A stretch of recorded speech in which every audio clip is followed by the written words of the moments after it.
All right. Good morning, everybody. Um, so let's continue with our discussion on common source. I hope I'm audible.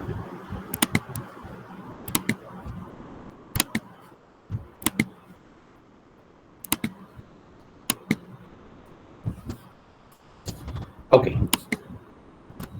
So let's recall what is the common source amplifier configuration. The common source amplifier configuration. Again, we'll mostly use an NMOS source. Any reason why we would prefer an NMOS common source amplifier over a PMOS common source amplifier?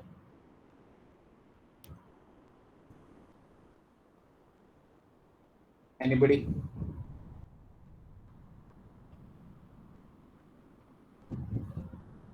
Think about it. All right. So the common source. Because our DC voltages are positive in case of NMOS. No. There is a different reason. Think about it. For a given voltage, which transistor, whether a PMOS, if you think about certain technology, for a given voltage, which NMOS or PMOS will give a higher GM for a given overdrive?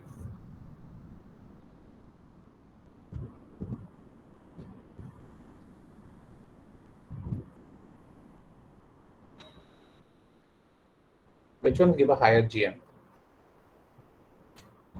and why? So in NMOS, the carriers are electrons. So what is the advantage electrons give? So they have higher speed. Mobility. Yeah. Mu number is higher in NMOS, right? So for a given overdrive, your GM is going to be higher in the NMOS than the PMOS. So if everything else is a constant, your NMOS is going to give you a higher transconductance than the PMOS. So generally, we'll see that if you want high gains, you want to use the NMOS transistor rather than the PMOS transistor. Doesn't mean that we won't use the PMOS. Sometimes a configuration will, it'll be easier to use a PMOS, but in general, if you look at it, the NMOS will give you a higher gain for everything else being a constant. All right. So common source amplifier, if you look at a typical architecture of a common source amplifier, it consists of a transistor which is doing the transconductance part of it, right? So M1 is a transistor which is converting an input voltage to an output current, right? So you apply the input signal at the gate of the transistor, you pull the output at the drain of the transistor, right?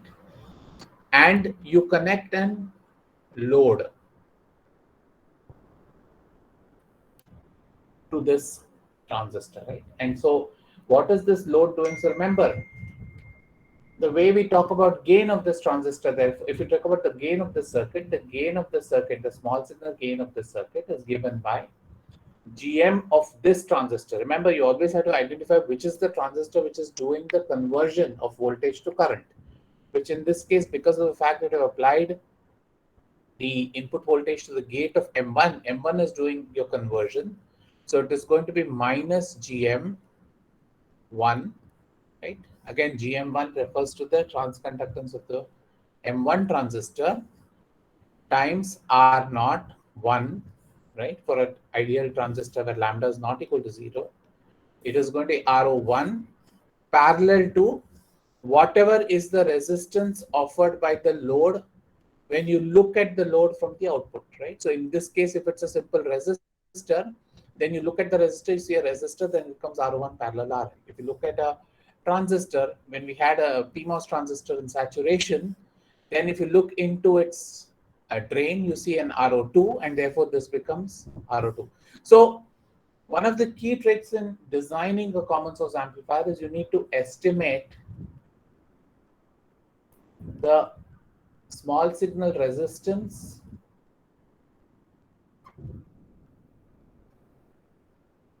offered by the load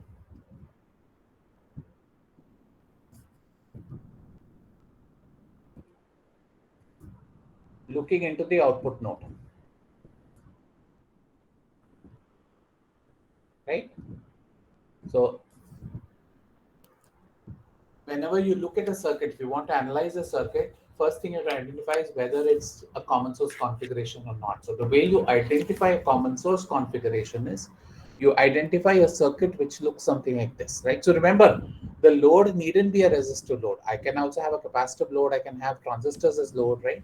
And we look at the various options in this class and the next. But you can have any load that is connected to the transistor. So always the common source configuration consists of, again remember, what is common source? Input and output.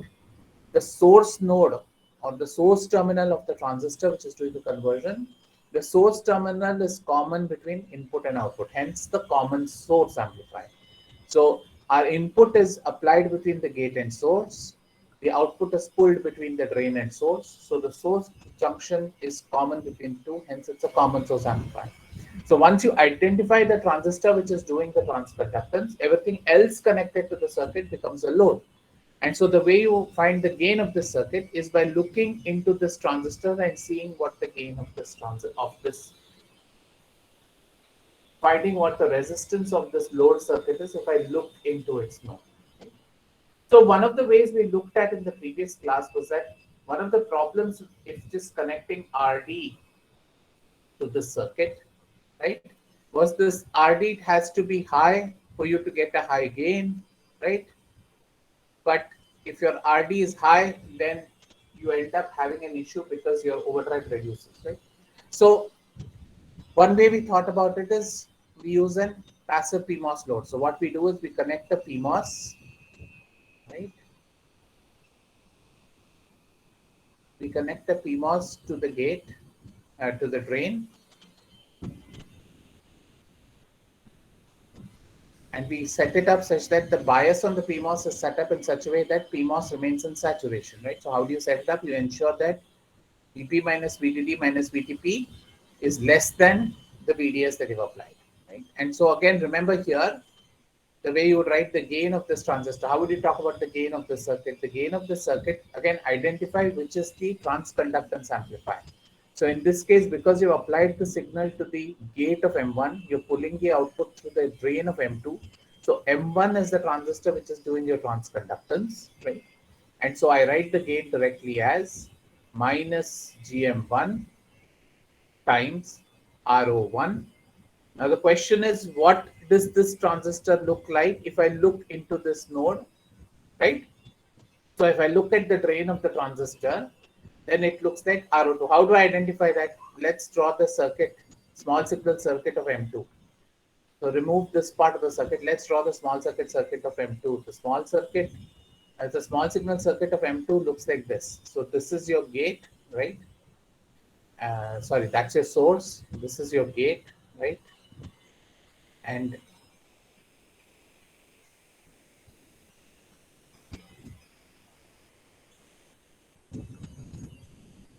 GM VGS1, right?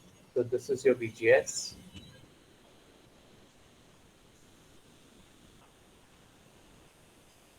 RO2, right? And this is your source, right? Now the source is connected to ground because that is VDD. Your gate is connected to a DC bias. So this gate also goes to ground. Source is also connected to ground. So what I want to do now, this is my drain terminal, right? So I'm looking into the drain terminal and I want to see what is the net resistance I see. So if I apply a V0 at the drain terminal and I measure what is the current flowing through the circuit, then my apparent resistance is given by V0 by I0. So because my input signal is 0, VGS is 0, this current source goes to 0. So all I'm left with is RO2. So looking into the drain, and hence it's RO2. So looking into the drain of M2, when M2 is biased in saturation, I see a resistance of RO2. And so therefore, if I look at this amplifier here again, GM1 is the one which is doing the transconductance, and then I have RO1, and hence I have it parallel to RO2. So this is the gain of the circuit, right? So the way you quickly identify or look at gains of these circuits is by quickly looking at resistances through the various nodes. So now let's look at another way. So what is another way to ensure that the transistor is in saturation? How do I connect the transistor let's consider an NMOS transistor. How do I connect an NMOS transistor so that it always remains in saturation?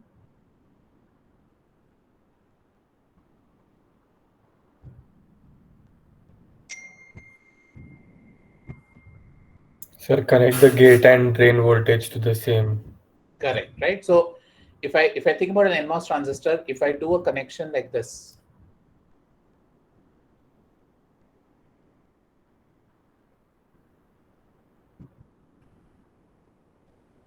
is this transistor always in saturation? Why is that? Why is this transistor always in saturation? Sir, Hmm. because VG equal to VD, so VD will Hmm. always be greater than VG minus VT. Very good, right? So if I connect my drain and so, or in other words, what am I doing? When I make VGD 0, right? Because I'm making VGD 0, essentially I'm ensuring that the transistor is always pinched off, right? Remember, if you think about the model from ED, when VGD is 0, transistor is pinched off, and so therefore it ensures that the transistor is in saturation. So now let's assume that we're doing something like this. So let's try and see. Suppose I connect a transistor like this, right? So looking into the, let's do two things, right? Let's find out what is the resistance if I look into the drain of the transistor. So let's assume that I've connected a transistor like this.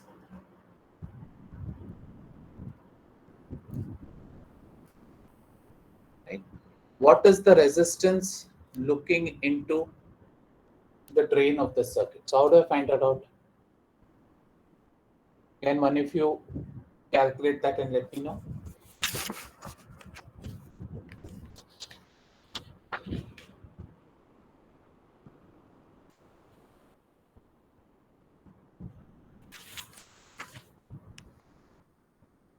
So could you move to the previous slide for just a second?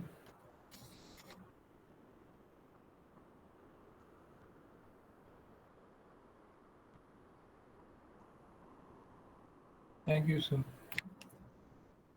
So looking into the drain of this transistor M1, can somebody calculate what is the small signal resistance? What is the load this circuit shows to a small signal circuit? So again, replace M1 with its small circuit model and identify what is the resistance looking into the drain.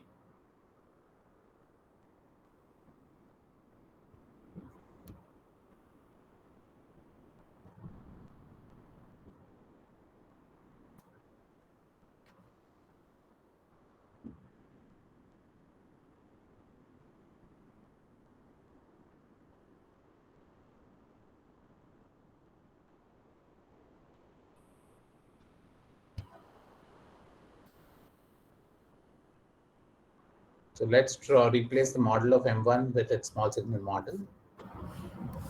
This is my source, my gate, VGS, replaced with its small signal model. So this is GM-VGS, this is RO, right? So this is my drain. Now, what is the connection I made? Source is grounded, right? The drain and gate are shorted. So basically, I am shorting the gate and drain of the transistor, right? Now I want to look at what is the resistance I see from the drain of the transistor. So what I do is I connect a V0 to this, measure what is the current flowing through the circuit, right? And then V0 by I0 gives me the resistance of the circuit, right? So now let's look at, suppose if V0 is connected to drain to source, gate is also at V0. Hence, VGS is equal to V0, right?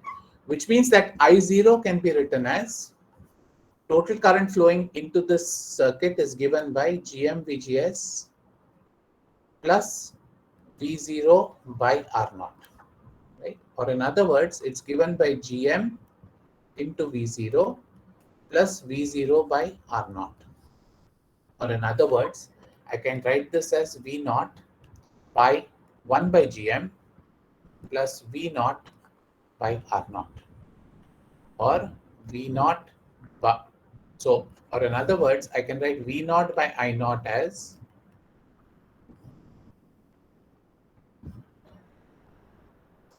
So this is written as V naught into 1 by Gm plus 1 by R naught. Right?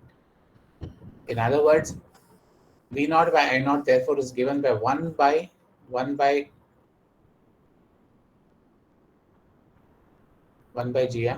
plus 1 by R naught, right? So in other words, this is nothing but the 1 by Gm parallel R naught. So in other words, when you've connected the drain and gate, so remember, if the drain and gate were not connected, if this connection was not there, then your resistance would have just been R naught, right? Because this current gate would have been a DC bias, then this current would have cancelled and all you're left with R naught. Now, because you've connected the drain and source, drain and gate together, now your resistance between 1 by Gm by in parallel to R naught.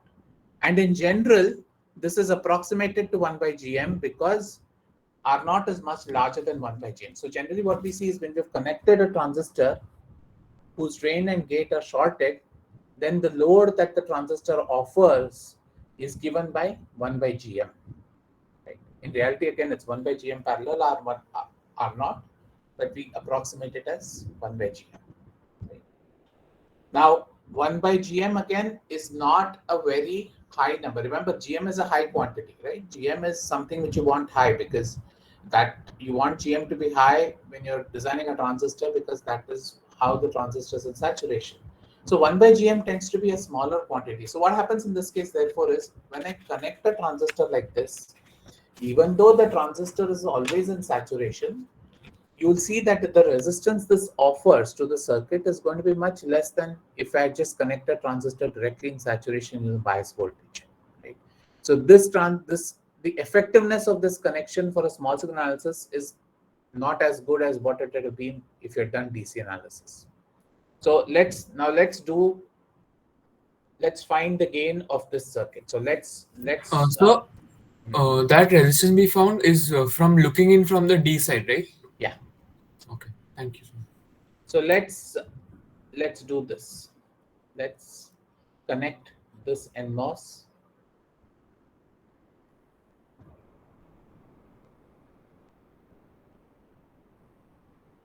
So I'm connected two NMOSes in series. This is my V out. This is VDD. This is V in. So now if I ask you calculate the gain of this circuit.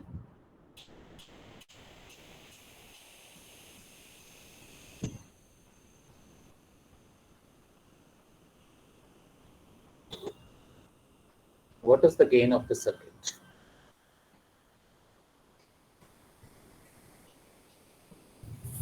Sir, minus GM1 into 1 by GM2 parallel R0. So let me make it simple for you. Let's make lambda equal to 0. Let's assume there's no channel modulation. So what is the gain equal to then? Minus GM1 into 1 upon GM2. So minus, so it's the ratio of the transconductances. Now, what do we know in terms of the DC current flowing through both the transistors? Will be the same. It will be the same, right? So this can be, so if you remember GM is proportional to square root of W by L times ID, right?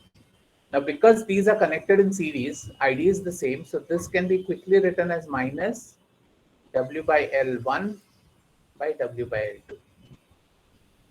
So the gain of this circuit is independent of the bias current. It's not a good design because the gain of the circuit is independent of the bias current. Well, I wouldn't say it's not a good design. There are some positive and negative. So the gain is independent of whatever is the current flowing through the circuit. So as long as you ensure that both the transistors are in saturation, right? The gain is independent of the circuit. So so if VDD, for example, fluctuates, if the drain current fluctuates, the good part of the circuit is that the small signal gain of the circuit does not change because it is not dependent on the bias conditions. So gain is independent of bias conditions. So in that respect, when it comes to worrying about fluctuation of the circuit performance because of fluctuation in power supply, or fluctuation in temperature, or fluctuation in process parameters, we'll see that as long as we have faith in what our W by L is on the silicon chip, then the gain is just given by the ratio of the MOSFET device dimension. And this is because of the fact that mu and Cox also tends to be equal, right? Because both are NMOS transistors, right? Mu and Cox is going to be the same. Hence, I can write GM as just proportional to W by L cross ID. Hence, I can. So, this design is a nice design in the sense because of the fact that it is independent. So, one advantage with this is as long as you ensure this isn't. So, you want to bias this in such a way that the current is lowest so that you can consume less power in the circuit. And then after that, increasing the current really doesn't buy you any advantage. So it helps you optimize for a lower current. Now let's look at, so what are the drawbacks of this? Now the only drawback of this circuit is, what can you tell me about the maximum DC voltage that output voltage can have? So if I compare this to say, if I compare this to a regular RD connected transistor MOS,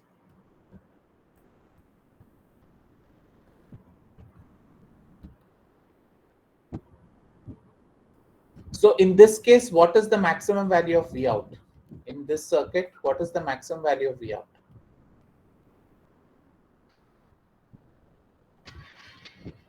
How VDD, right? Because when transistor is in cutoff, Vout is VDD.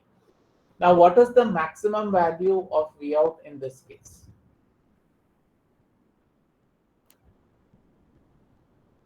Can it go to VDD? No, sir. So, what is the maximum value?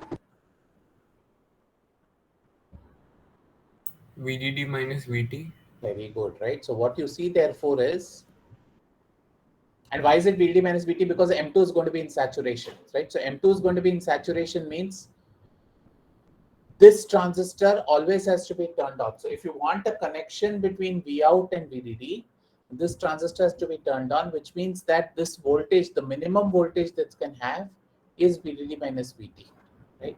And so for what, or VT2 if you will, to be accurate. So what you see therefore is that when I do something like this, what I'm doing is I'm reducing the swing at this voltage at this node, right? So in the previous case, this node could have gone all the way high up to VDD. But here, because of the fact that I've connected this NMOS at the top, I'm going to have a problem, and hence I cannot swing it all the way up to VDD. I can take it only up to VDD minus VT2. The voltage cannot go beyond that point. So what can I do instead? How do I fix that, right? So one way of doing that is, the reason we do that is because of the fact that this configuration, this is an NMOS, right? So NMOS, when I connect it this way with the drain and gate shorted, right? Immediately I see that this voltage cannot go beyond VDD minus VTH, right? And the reason is because once it goes below that, then this path gets cut off.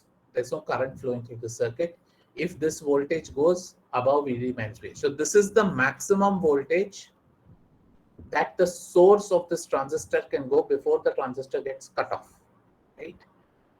So what we do instead is, let's replace this with a PMOS.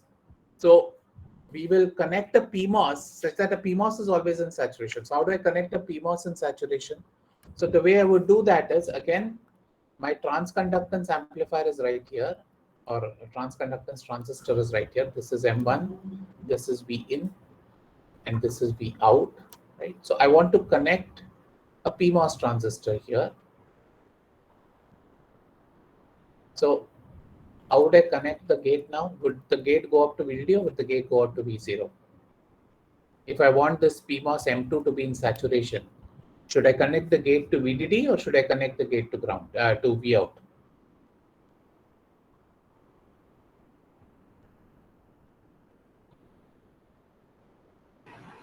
So Here it will be to V out, right?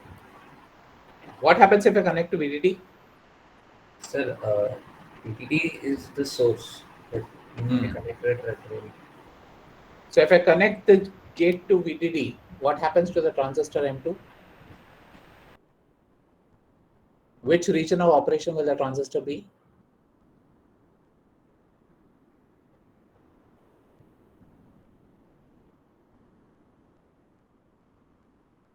It will get turned off. Turned off, sir. Very good, right? Because VGS is going to be 0. So remember, it's a PMOS, so VT is negative. So if you want the PMOS to be turned on, VGS should be a negative voltage.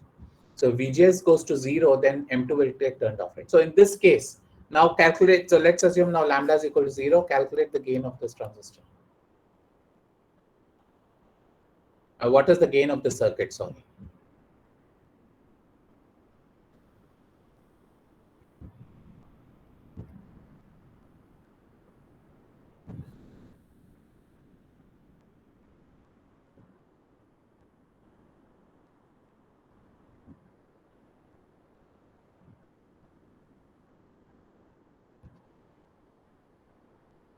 So is it GM1 upon GM2 Minus or plus? plus? I. Why plus? So, because in Which is the transconducting MOSFET? M1. So if M1 is it already gives the negative sign, right? Because M1 means if Vn increases, drain voltage is going to go down. So this is going to be minus GM1 by GM2, right? So in that sense, the gain remains the same. Now the only difference between this, again, what can you say about the DC current in the circuit between M2 and M1? It's opposite, like they're opposite in magnetic sign. How can they'll be opposite in sign, but the same current flows, right? Yes, So sir. this can be therefore written as minus square root of mu n W by L1 by mu p W by L2. And this is because Cox normally tends to be a process parameter as a constant.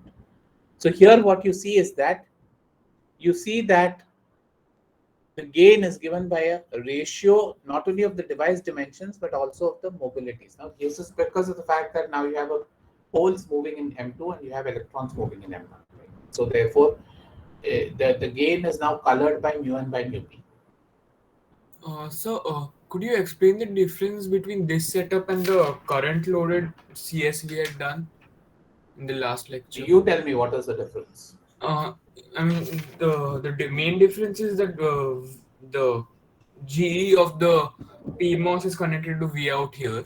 Correct. But what exactly is the functionalities?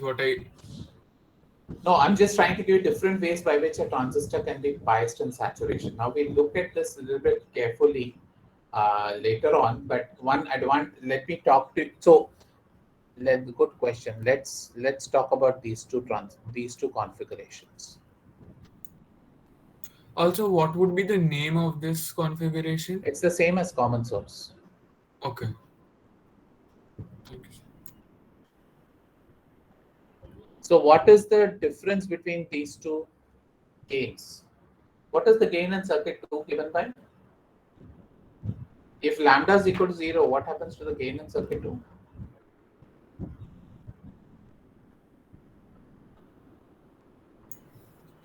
Infinite. Very good. Don't be doubtful. It's correct. And why is that? That's because when lambda is equal to 0, M2 is going to be your perfect current source, right? As long as you ensure that M2 is biased in saturation, M2 is going to be a perfect current source. And so the gain of this circuit is going to be very high. Right? It's going to be close to infinity.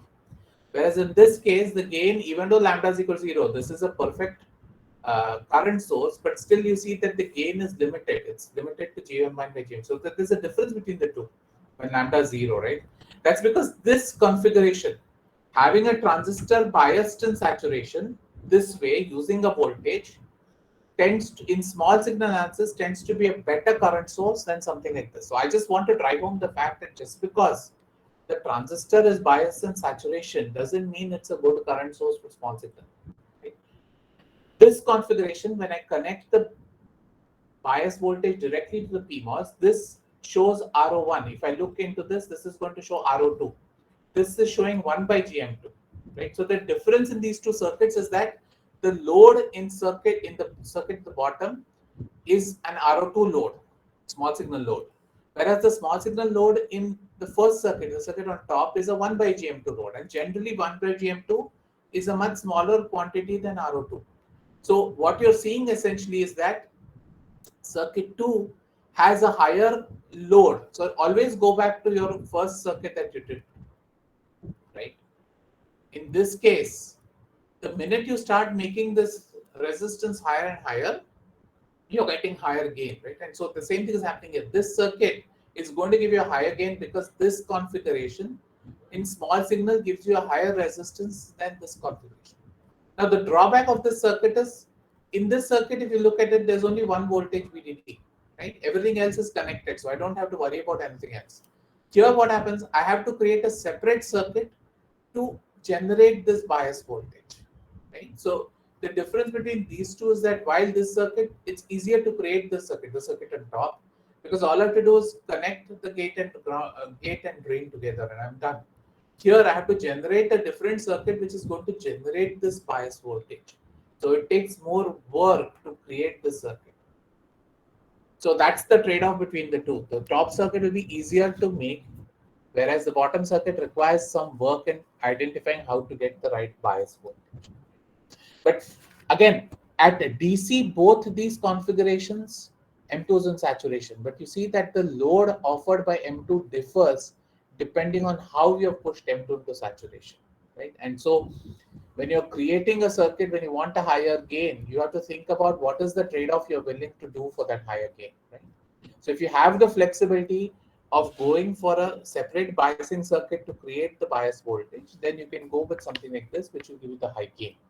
However, if you want a circuit where you want it to be independent of bias voltage, you want it to be a pretty stable circuit, then you're going to trade off your gain. But in what you get essentially is you get a gain which is independent of the bias current. So especially if you're working for a circuit which has a lot of temperature variation, or where you're working on a circuit whose power supply is erratic, then you'd go for something like this to ensure that the gain does not change much as a function of the power supply. Whereas here what happens is your power supply, if it varies, it might vary your bias voltage, it might vary your current flowing through the circuit. Right? So those are some of the trade-offs you have to think about anytime you do design. Okay. So let me do one example and then let's go to the next topic. So what is the gain of this circuit?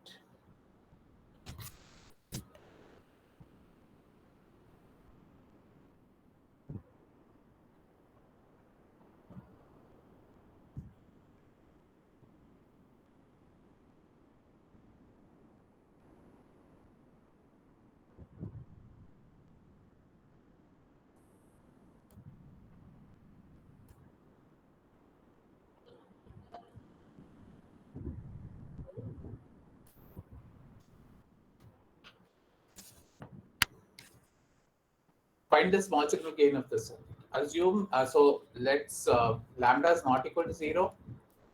Let's assume both M1, M2 are in saturation. Find the small signal gain.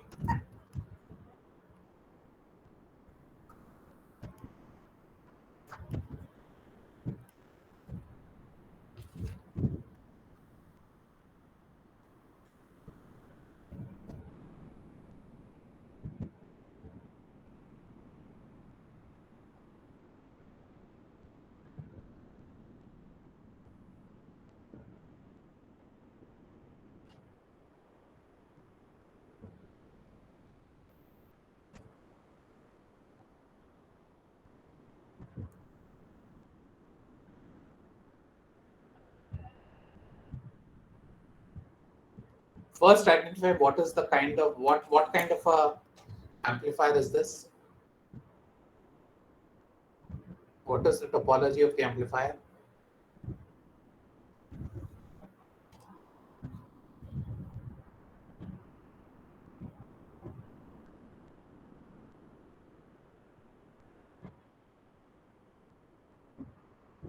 Sir, I have a doubt. Like, this may be a silly doubt, but how do you decide whether this is a PMOS or an NMOS if you don't specify the drain or I'm source? never going to self-specify. You should know the symbols of the PMOS and the NMOS. So no, sir. Like, you have to specify which one is the drain and which one is the source. Right? No, you should know that based on the symbol. On which side of the transistor do I draw the arrow? Okay, sir. Got it. Thank you.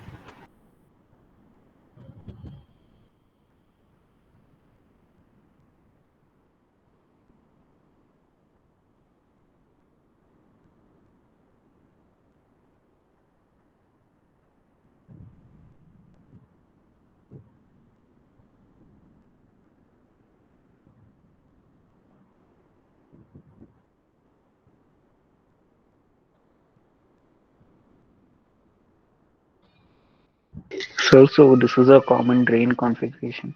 No, no. Why is it common drain?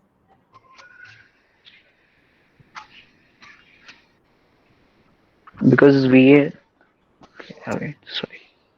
Think about it. It's okay. So I think one drain is connected to the other source. That's fine. First, tell me which is the transistor which is doing the transconductance. Same. The one on top. M2. So what is the difference between this circuit and what we've done so far?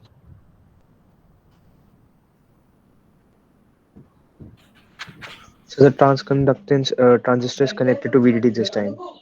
And what does the arrow mean? What kind of transistors are these? The amplifier. The source. Now, what kind of transistors are M2 and M1? The amplifier. both are PMOS. It is PMOS. PMOS, right? They're all PMOS transistors. So where's the source of this M2? Right here. This is the drain, source, drain, gate, right? So if I look at, so M2 is doing your transconductance, right? So M2 is converting Vin into the current. So M2 is your transconductance amplifier. The source is common between the input and the output, right? And so it is a common source configuration, right? Again, why do I say that? Because the input is applied between gate and source. The output is pulled between drain and source. So the first thing you have to do is identify which is the transistor which is doing the transconductance, right? So now, and so what is M1 doing? M1 is nothing but the load of this amplifier, right? So M1 is offering the load. So what I have to do is I have to calculate the resistance. So if I were to now talk about the gain of this circuit is given by minus, right? M2 is your transconductance. So GM2 times RO2 parallel, whatever is the resistance that I see looking into the output node of the load, right? So I need to understand what is the resistance this M1 offers to this circuit. So how do I identify? So this is the resistance offered by M1. I need to calculate that. Then I can calculate the gain of the circuit. So how is this M1 connected? What happens to the gate and drain of M1? Gate is grounded, drain is grounded. So what does this mean? They are like shorted, so it would be Shorted. like So what is the resistance if I look into S? 1 by GM1. Very good, right? So looking into S, my resistance offered by M1 is going to be 1 by GM1, right? And so therefore I can write the gain directly as minus GM2 into RO2 parallel 1 by GM1. So the only difference here, and that's why I gave this example, the only difference here is that the PMOS is doing the transconductance. So because the PMOS is doing the transconductance, and as I told you, in PMOS circuits, we connect the source to VDD, right? And therefore, in this, you see that your PMOS is converting Vin into a current and M1 is offering a load. So M1 again is a PMOS. So M1 is offering the load. So this is exactly similar to what we did just now.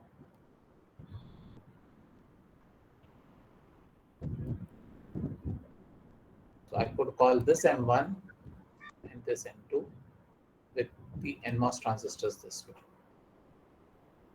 So in this, what did you do? M2 was your transconducting transistor, right? And M1 is offering a load. And so all I did here was I I looked at what the resistance M1 offers, and so GM2 times this resistance parallel RO2 gives you the gain of the circuit. So the same logic applies here. So all you have to do here is identify the circuit. So remember always, arrows indicate the source side of the transistor.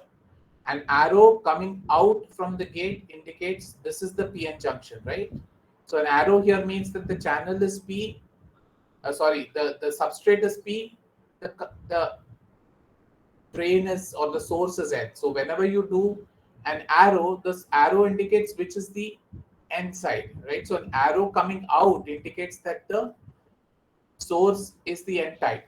An arrow going in indicates that the source is a P type, right? So this is a P type, PMOS, and that's an NMOS. Okay. So now let's look at one of our first. So we'll make a slight change with this, and we call the next kind of amplifier a CS stage with degeneration. So what we'll do now is we'll take the CS stage. Again, let's go back to our resistor. So what's the third word? Sorry. Degeneration. Or sometimes you'll call this a source degenerated common source amplifier.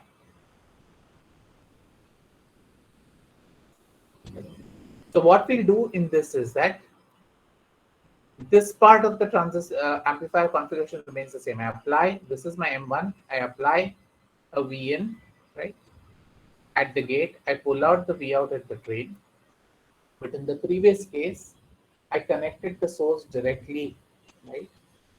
Instead, what I'll do is I'll connect a resistor.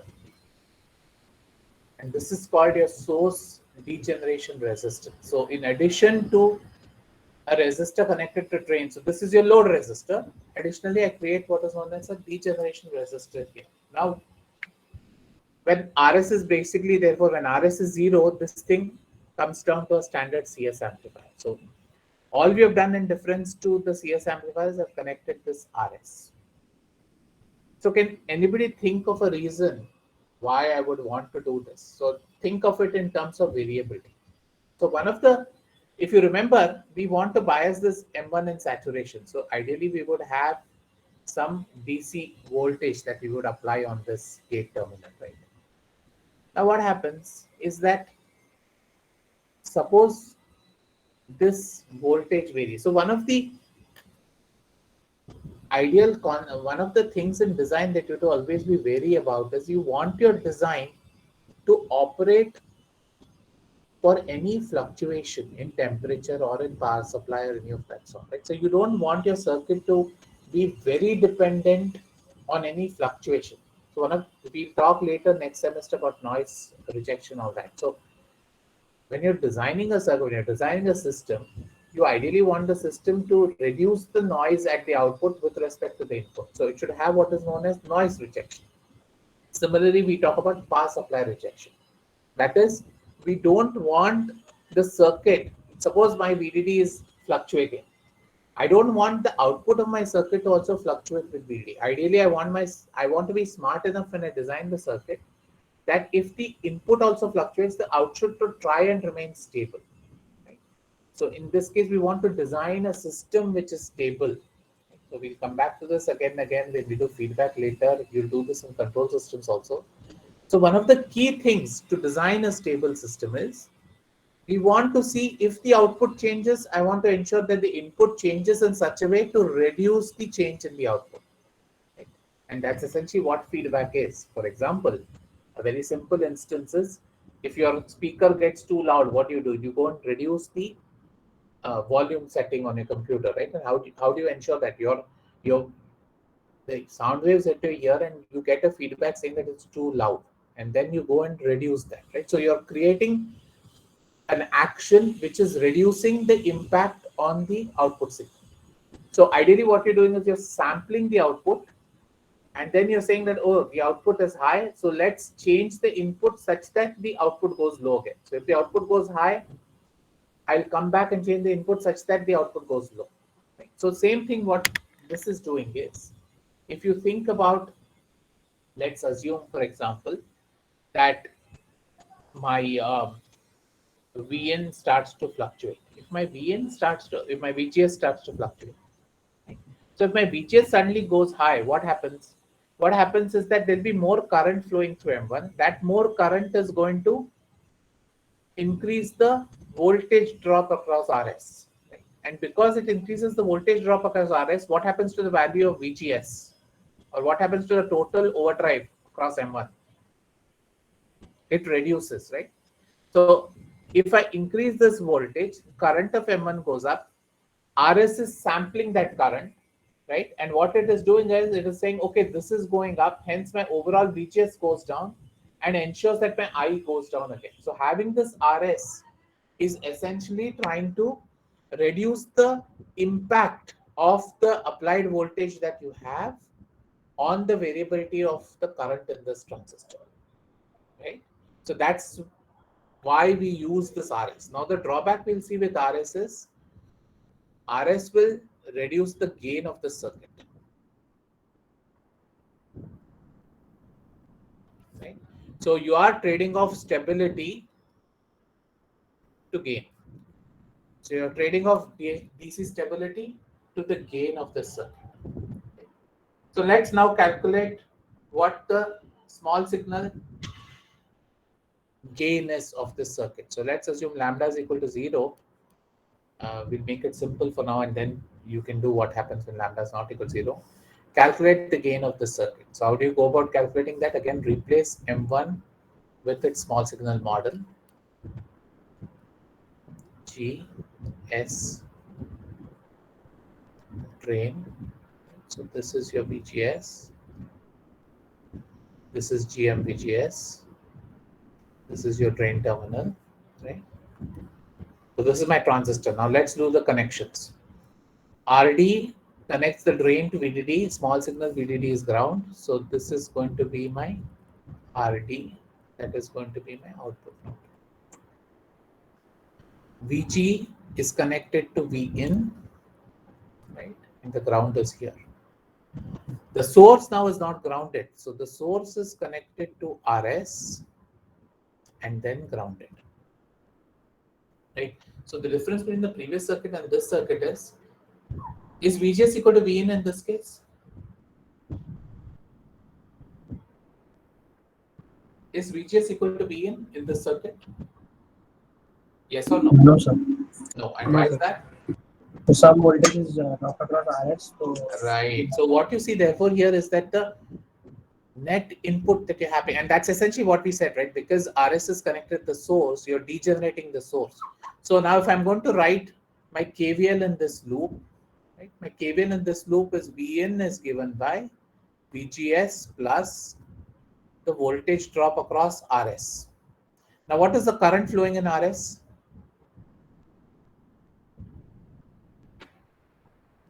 If I look in this loop, what is the current flowing in RS?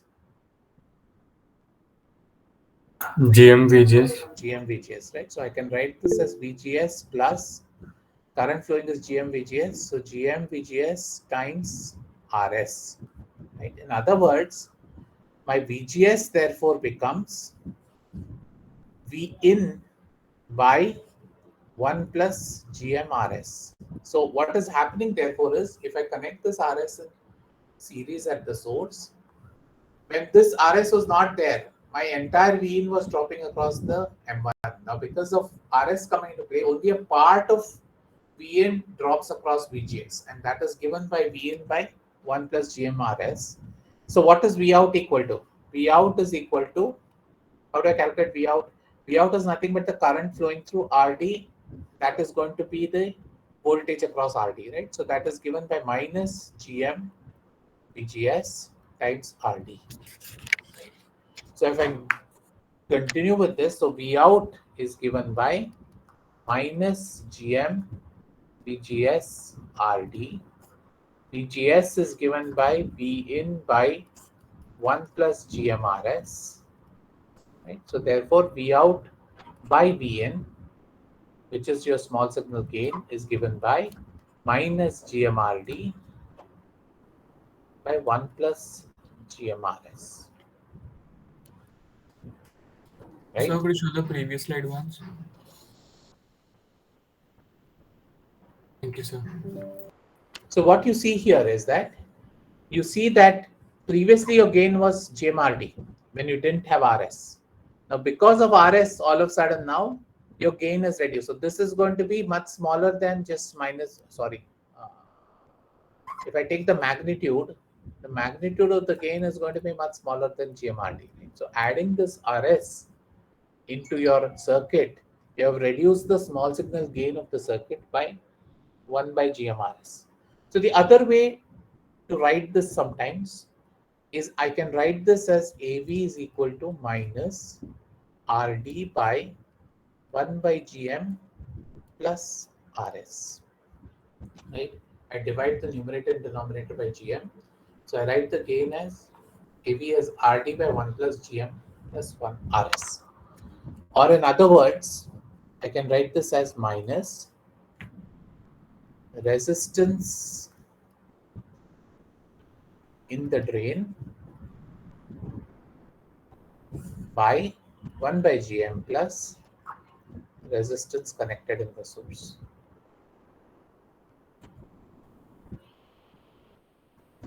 So again, when you look at a circuit like this, right, what you want to identify is again, remember, in reality, nobody uses resistors. So we will actually replace these resistors with transistor circuits. And then we'll try and identify what are the resistances looking into the various nodes, right? So key thing you want to remember when we use source degeneration, again, source degeneration is used very frequently and used because of the fact that we want the circuit to be stable to bias conditions. When we do that, we're basically trading off stability. We're trading off the small signal gain to stability. So we're reducing the small signal gain at the cost of giving stability to the circuit. And the gain of such a circuit is again given, again, remember, this is your transconducting transistor, right? So whatever is the resistance in the drain divided by 1 by GM plus the resistance in the source, that gives you the gain of the circuit. Okay? So we look at this in much detail. We look at examples. Another way to think about this gain sometimes can be written as minus GM by 1 plus GMRS into RD. And this is known as the effective transconductance, sometimes written as minus GM and RD. So we say that other way to think about it is that when I add a resistance in the source, I'm reducing the overall transconductance of the transistor and I'm reducing it by 1 plus GMRS. And so this term 1 by 1 plus GMRS is an important term. Right? That is telling you how much you're reducing your overall transconductance. And so that reduced transconductance times the load connected to the circuit gives you the overall gain of the circuit. So what we'll do is we'll look at some examples in the next class. Meanwhile, if you want, go ahead and try and see what happens to the gain of this source degenerated amplifier if I assume lambda is not equal to 0. So repeat the exercise repeat for lambda not equal to 0. And try and see if you can find out what the gain is. It's not a very simple solution. Okay, so I'll stop here. It's past 10:50 and we'll continue on Monday. So can you show the third last slide? Is this the one? Yeah. Sir? Thank you. Yeah. So here lambda is not 0, right? No, there in the slide you were showing. Yeah, I've derived it for lambda equal to 0. I want you to repeat for lambda not equal to 0. No, sir, I meant the question you gave. Like 2 slides before, I think. Here lambda is not 0, right? Right. So RM1 will be 1 No, by lambda is so in this case, RM1 again, that's what. So what we do is when we look at configurations like this, right, in reality, you'll have an RO1 there also. But what we'll do is we'll assume that is 1 by GM1. Anyhow, all these are approximations. But So here, actually speaking, there should be a 1 by GM1 parallel RO1, right? right. So could you move to the slide? Can you before? show the slide previous to this slide?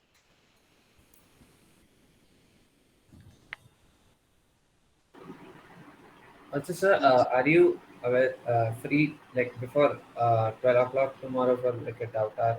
I can schedule on the calendar. Tomorrow I'll set up. I've not yet set up office hours. I'll set up something and send an email on. Sorry, sir. I'll set up office hours and send an email on Quanta. Oh, okay, sir. Not set up office hours this time. Yeah. So can you explain how the gain is infinity for the second? Right. Okay. No, the gain is infinity provided lambda is 0. So when lambda is 0, right, that is there's no channel length modulation.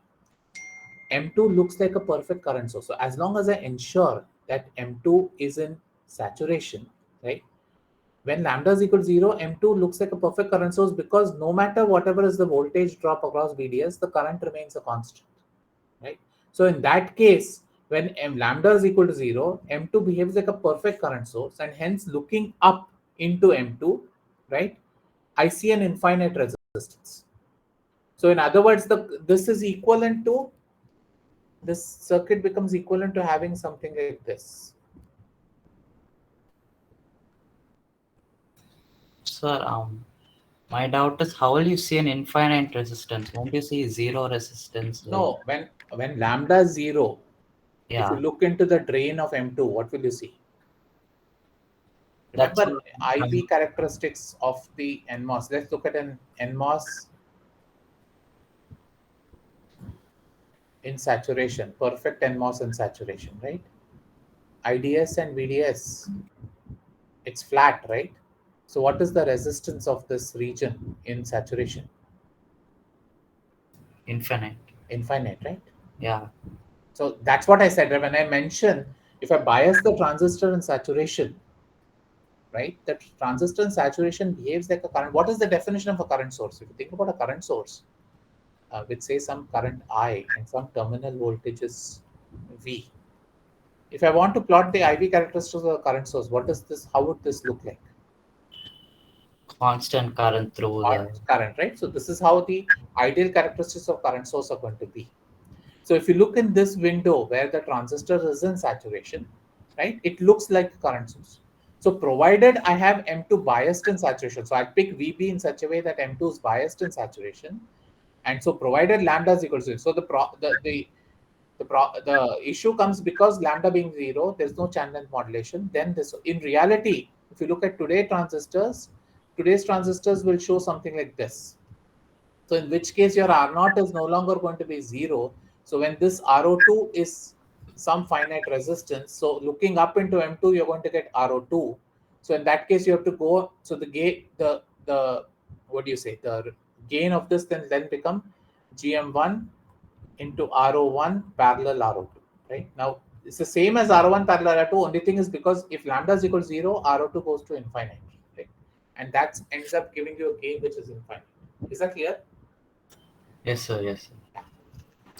Sir, in the last example, won't the interval of the saturation region also change? Which example? This one? Yes. No. This one. Yeah, this one. Yes, and that is one of the key requirements. So what's going to happen is when you do things like this, right? Yes, the saturation regions, we'll not worry about it. So these kind of configurations I will never use. I've just shown this because it's examples you should know how to solve.